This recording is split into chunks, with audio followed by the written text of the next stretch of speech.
ನಮಸ್ಕಾರ ವೀಕ್ಷಕರೇ, ನಾನು ನಿಮ್ಮ ಹೋಸ್ಟ್ ಮುನ್ನಾ ಮೊಮಿನ್. ಹೇಗಿದ್ದೀರಾ ನೀವು ವೀಕ್ಷಕರೇ? SSLC ತರಗತಿಯಲ್ಲಿ ಪಾಸಾದವರಿಗೆ ಯಾವುದೇ ಪರೀಕ್ಷೆ ಇಲ್ಲದೆ ಡೈರೆಕ್ಟ್ ನೇಮಕಾತಿ ನಡೀತಾ ಇದೆ. ಬನ್ನಿ ಈ ಉದ್ಯೋಗದ ಬಗ್ಗೆ ವಿಡಿಯೋನಲ್ಲಿ ಕಂಪ್ಲೀಟ್ ಡೀಟೇಲ್ಸ್ ತಿಳಿದುಕೊಳ್ಳೋಣ. ವಿಡಿಯೋನ ಸ್ಕಿಪ್ ಮಾಡದೆ ಕೊನೆವರೆಗೂ ನೋಡಿ. ಇನ್ನೂವರೆಗೆ ನಮ್ಮ ಚಾನಲ್ಗೆ ಯಾರು ಸಬ್ಸ್ಕ್ರೈಬ್ ಮಾಡಿಲ್ಲ, ಮುಂದೆ ಬರುವ ಎಲ್ಲ ಸರ್ಕಾರಿ ಉದ್ಯೋಗ ಮಾಹಿತಿ ಪಡೆಯಲು ಈಗಲೇ ನಮ್ಮ ಚಾನಲ್ಗೆ ಸಬ್ಸ್ಕ್ರೈಬ್ ಆಗಿ ಮತ್ತು ನಮ್ಮ ಅಫಿಷಿಯಲ್ ವಾಟ್ಸಪ್ ಚಾನಲನ್ನು ಫಾಲೋ ಮಾಡೋದನ್ನು ಮರಿಬೇಡಿ. ಲಿಂಕ್ ಕೆಳಗಡೆ ಡಿಸ್ಕ್ರಿಪ್ಷನ್ ಬಾಕ್ಸ್ನಲ್ಲಿದೆ, ಅಲ್ಲಿಂದ ನಮ್ಮ ವಾಟ್ಸಪ್ ಚಾನಲ್ಗೆ ಫಾಲೋ ಮಾಡಿ.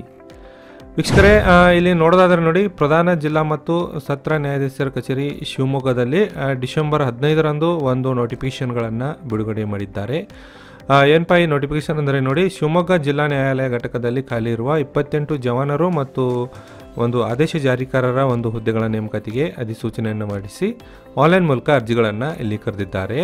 ಇಲ್ಲಿ ಭರ್ತಿ ಮಾಡಿದ ಅರ್ಜಿಗಳನ್ನು ಸಲ್ಲಿಸಲು ಕೊನೆಯ ದಿನಾಂಕ ನೋಡಿ 16 ಜನವರಿ 2024ರವರೆಗೆ ನೀವು ಆನ್ಲೈನ್ ಮೂಲಕ ಅರ್ಜಿ ಸಲ್ಲಿಸಲು ಇಲ್ಲಿ ಅವಕಾಶಗಳನ್ನು ಕೊಟ್ಟಿದ್ದಾರೆ. ನೋಡಿ ಇಲ್ಲಿ ನೋಡೋದಾದ್ರೆ ನೋಡಿ, 15 ಡಿಸೆಂಬರ್ 2023ರಿಂದ 16 ಜನವರಿ 2023ರವರೆಗೆ ನೀವು ಆನ್ಲೈನ್ ಮೂಲಕ ಅರ್ಜಿಗಳನ್ನು ಇಲ್ಲಿ ಸಲ್ಲಿಸಬಹುದು.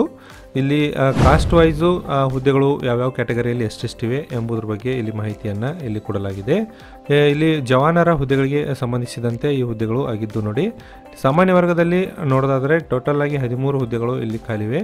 ಅದೇ ರೀತಿ ಪರಿಶಿಷ್ಟ ಜಾತಿಯಲ್ಲಿ 5 ಹುದ್ದೆಗಳು ಮತ್ತು ಪರಿಶಿಷ್ಟ ಪಂಗಡ ಒಂದು ವರ್ಗದಲ್ಲಿ 2 ಹುದ್ದೆಗಳು, ಪ್ರವರ್ಗ 1ರಲ್ಲಿ 1 ಹುದ್ದೆ, ಪ್ರವರ್ಗ 2ಎಲ್ಲಿ 4 ಹುದ್ದೆ ಮತ್ತು ಪ್ರವರ್ಗ 2B 3A 3Bಯಲ್ಲಿ 1 ಹುದ್ದೆ ಸೇರಿ ಟೋಟಲ್ ಆಗಿ 28 ಇಲ್ಲಿ ಪ್ಯೂನ್ ಹುದ್ದೆಗಳ ಒಂದು ನೇಮಕಾತಿ ನಡೀತಾ ಇದೆ. ಅದೇ ರೀತಿ ಇಲ್ಲಿ ನೋಡೋದಾದರೆ ಆದೇಶ ಜಾರಿಕಾರರು 5 ಹುದ್ದೆಗಳಿಗೆ ಇಲ್ಲಿ ಕೂಡ ಅರ್ಜಿಗಳನ್ನು ಕರೆದಿದ್ದಾರೆ. ಇಲ್ಲಿ ನೋಡೋದಾದರೆ ಸಾಮಾನ್ಯ ವರ್ಗದಲ್ಲಿ 2 ಹುದ್ದೆಗಳು, ಪರಿಶಿಷ್ಟ ಜಾತಿಯಲ್ಲಿ 1 ಹುದ್ದೆ, ಪರಿಶಿಷ್ಟ ಪಂಗಡ ಮತ್ತು ಪ್ರವರ್ಗ 1ರಲ್ಲಿ 1 ಹುದ್ದೆಗಳು ಸೇರಿ ಟೋಟಲ್ 5 ಹುದ್ದೆಗಳಿಗೆ ಇಲ್ಲಿ ನೇಮಕಾತಿಗಾಗಿ ಅಧಿಸೂಚನೆಯನ್ನು ಹೊರಡಿಸಲಾಗಿದೆ.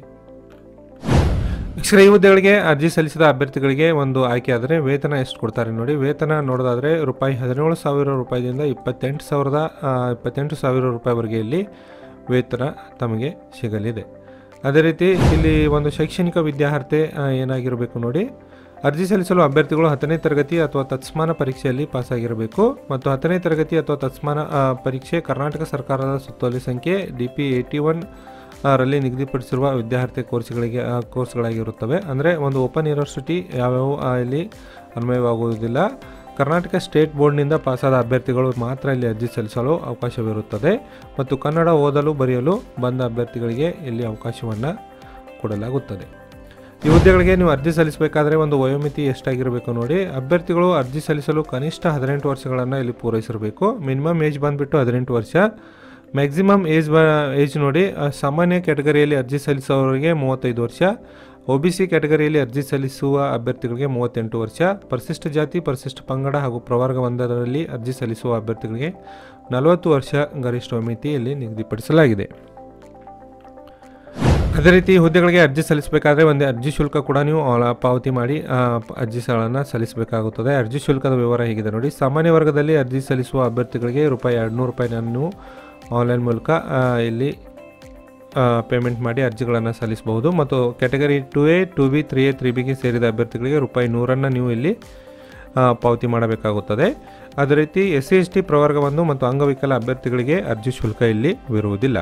ವೀಕ್ಷಕರೇ, ಈ ಹುದ್ದೆಗಳಿಗೆ ಸಂಬಂಧಿಸಿದಂತೆ ಇನ್ನಷ್ಟು ಹೆಚ್ಚಿನ ಮಾಹಿತಿ ಪಡೆಯಲು ಈ PDF ಲಿಂಕನ್ನು ನಮ್ಮ ವಾಟ್ಸಪ್ ಚಾನಲ್ನಲ್ಲಿ ಅಪ್ಲೋಡ್ ಮಾಡಿದ್ದೇನೆ. ಅಲ್ಲಿಂದ ನೀವು ನಮ್ಮ ವಾಟ್ಸಪ್ ಚಾನಲ್ಗೆ ಹೋಗಿ ಈ PDF ಅನ್ನು ಡೌನ್ಲೋಡ್ ಮಾಡಿಕೊಂಡು ಡೈರೆಕ್ಟ್ ಅರ್ಜಿ ಸಲ್ಲಿಸುವ ಲಿಂಕ್ ಕೂಡ ತಮಗೆ ಅಲ್ಲಿ ಸಿಗುತ್ತದೆ. ಅಲ್ಲಿಂದ ಈ PDF ಲಿಂಕನ್ನು ಡೌನ್ಲೋಡ್ ಕೂಡ ಮಾಡಿಕೊಳ್ಳಿ. ಅರ್ಜಿಗಳನ್ನು ಅದೇ ಲಿಂಕ್ ಮೂಲಕ ನೀವು ಅರ್ಜಿಗಳನ್ನು ಸಲ್ಲಿಸಬಹುದು. ಲಿಂಕ್ ಕೆಳಗಡೆ ಡಿಸ್ಕ್ರಿಪ್ಷನ್ ಬಾಕ್ಸ್ನಲ್ಲಿ ಕೊಟ್ಟಿದ್ದೇನೆ ವಾಟ್ಸಪ್ ಲಿಂಕು.